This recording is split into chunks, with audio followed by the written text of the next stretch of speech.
బాపట్ల నియోజకవర్గం స్థానిక ఎమ్మెల్యే నరేంద్ర వర్మ బాపట్ల నుండి పాండురంగాపురం వరకు మాచవరం, అల్లూరు, కర్రపాలెం, గణపవరం, చందోలు, బ్రిడ్జి, నిజాంపేట, వెదురుపల్లి, కంకటపాలెం, చుండూరుపల్లి, బాపట్ల రోడ్ల తదితర అభివృద్ధి పనులకు మంజూరు ఇచ్చినట్లు తెలిపారు. 87 కిలోమీటర్ల గుంతల మరమ్మతులు, సూర్యలంక బీచ్ అభివృద్ధి కోసం 283 కోట్లు, సంక్షేమ కార్యక్రమాలకు 198 కోట్లు మంజూరు అయ్యాయని తెలిపారు. దీపం గ్యాస్ సబ్సిడీలు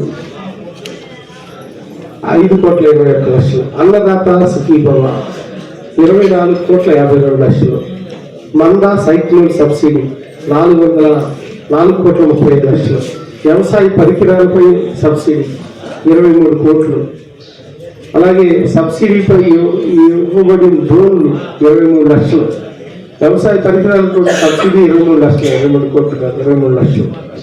అలాగే సబ్సిడీ ఇవ్వబడిన డ్రోన్ల మీద సబ్సిడీ 3 డ్రోన్ల మీద మనం 23 లక్షలు ఇచ్చాం.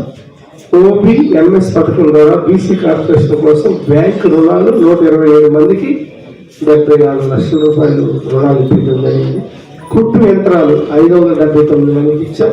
దానికోసం 144,70,000 రూపాయలు మనం అందించడం జరిగింది. DRDA NTR భరోసా పెన్షన్, ఇది మీ అందరూ తెలుసు, భారతదేశంలో అతిపెద్ద సంక్షేమ కార్యక్రమం. 1వ తారీఖున మన నియోజకవర్గంలో ఈ కొత్త ప్రభుత్వం స్టార్ట్ అయ్యాక ఖర్చు పెట్టామని గర్వంగా తెలియజేస్తారు. 83 కోట్లు 200 గ్రాండ్ టోటల్గా అన్ని డిపార్ట్మెంట్ అన్ని పనులు ఈ 20 నెలల్లోనే మనం 280 కోట్ల అభివృద్ధి కోసం తీసుకొచ్చాము అని